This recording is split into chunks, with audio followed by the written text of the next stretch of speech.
Welcome back. You're clearly a person who's firmly committed to growing your business because you've now tuned into my second video. So congratulations and welcome back to this second short video. Hopefully by now you'll have a fine-tuned business strategy, hopefully being capable of being adjusted so that you can course correct, as I said, to ultimately reach your business objectives. And also I hope very much that the advice I gave you on the AIDA principle, you're now applying in everything you do in your business, and it's having some great results. So today I'd like to move on and just talk a little bit about finance and how we can take your great product that's being marketed in a very successful way with a fantastic business strategy and to help you finance your growth plans to make you even more successful. So how do we go about doing that? Well, we all know that to raise finance for your fantastic idea and your fantastic product in today's market is incredibly difficult. It's in the papers every day. Quite simply, you have to have a great product, you have to have a fantastic proposition, but you need to be able to explain that in a highly effective way to a banker or an investor. So how do we go about doing that? I'd say first and foremost, you have to get on the front foot. Too many people look at a bank as if you're the bank's customer. You need to make the bank your customer, the other way around. Turn the tails around.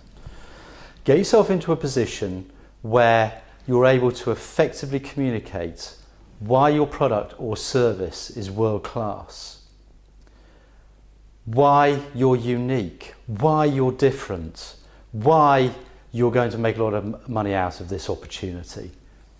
When you do that, you're now going to get yourself into a position where banks and investors will compete for your business. In this situation, you're then able to a much greater extent to be able to dictate your own terms and raise the right sort of finance on the right sorts of terms for your business. So how do we go about doing this? Well, first of all, you've got to be able to explain to an investor why your product is so great and why it's such a good opportunity. So how do we do that? What are the things you need to consider? First of all, what is your vision for your business? Can you explain that in a very simple, highly effective way? Secondly, why is your market an appealing one? Is it an expanding market? Is it a contracting market? Are there very few competitors in your market? Why are you different, as we've said before? In the same way that you need to explain to your market and your customers why you're different, you will need to explain to an investor why you're different to stand out from the crowd. What is your strategy to exploit the market? Is it clear? Is it concise? Is it easily understood? And finally, are your financial projections credible and supported by reasonable assumptions that a financier can understand very easily? That's fantastic. So not only now do you have a great product, you're now able to effectively communicate that to a potential investor. Great, you're doing fantastically well.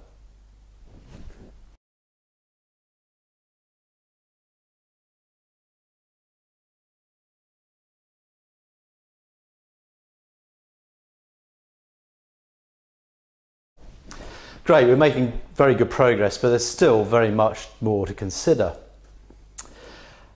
In talking to your investor, are you able to explain to him the track record you have as a management team and the skills that you possess? As I said before, do you understand your markets very effectively, but do you actually understand the opportunity you have in the context of the external environment? And by this, I'll just refer to a few questions. So, are you able to demonstrate that you understand what's going on in the outside world? do you know, as I said before, whether your market's a declining or an expanding market, and what's likely to happen in an economic context over the next 5 years, say? Is your market growing or declining? Do you have many or few competitors? And are your market share projections realistic? Because an investor will want to understand all of these issues, and if you can't explain them very simply to him, it will demonstrate that you don't have a particularly good grasp of what's going on in the outside world, which is going to be fundamental.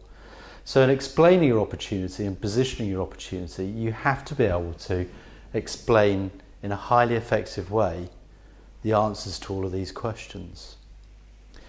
Great, making great progress. You're now able to explain to the investor your opportunity and why your business is so fantastic they can't resist to give you their money. Is that enough? No, it's not. What could go wrong?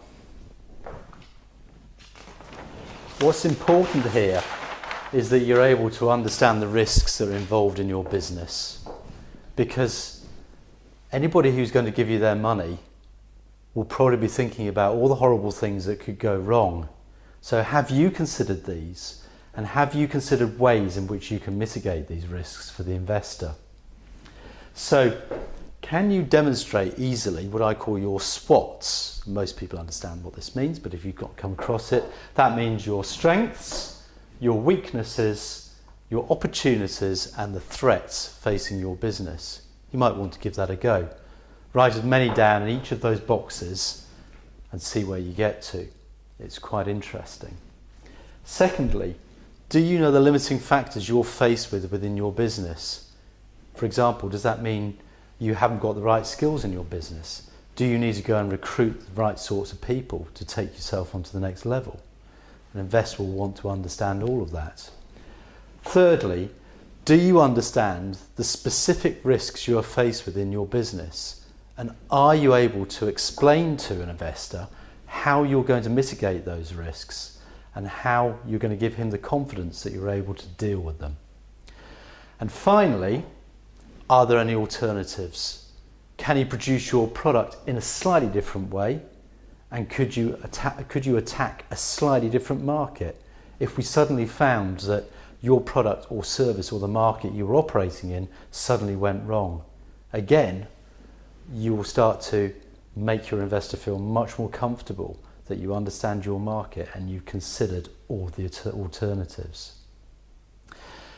That's really good. We're now making fantastic progress. You're now able to market your product highly effectively, to have a niche, to have a USP, to be able to articulate all of that highly effectively to an investor, and to also demonstrate what could go wrong in your business and how you will be able to deal with it. You're now in a position where somebody is probably going to be willing to invest in your business. Congratulations.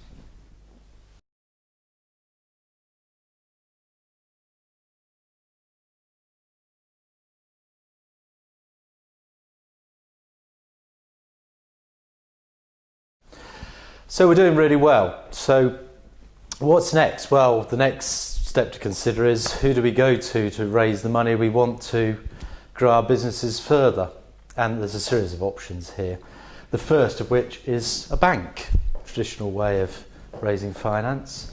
But in going to a bank, you obviously need to consider how much money they're likely to be lending you. It's not going to be 100%, 50, 60, 70% of the amount you want. So there may be a certain amount of your own equity you need to put into any finance you raise with the bank, and you need to consider that. You'll also need to consider what security do you need to offer them against that debt, and also how much is it going to cost you in terms of the interest you're going to have to pay. How easy is it going to be able to service that, i.e. to be able to pay it out of your own cash flow, and what are all the other terms and conditions attached to the offer they might give to you. The second alternative is private equity or angel investment, a little bit like Dragon's Den, but without the television hype. Clearly, if you have a unique product that is capable of generating great returns for a private equity investor, you're going to get their attention. But what you're going to have to consider is, in this type of investment, that they will want to take a stake in your business. So how much are you prepared to give away in return for them investing in your business? You will need to consider that very carefully.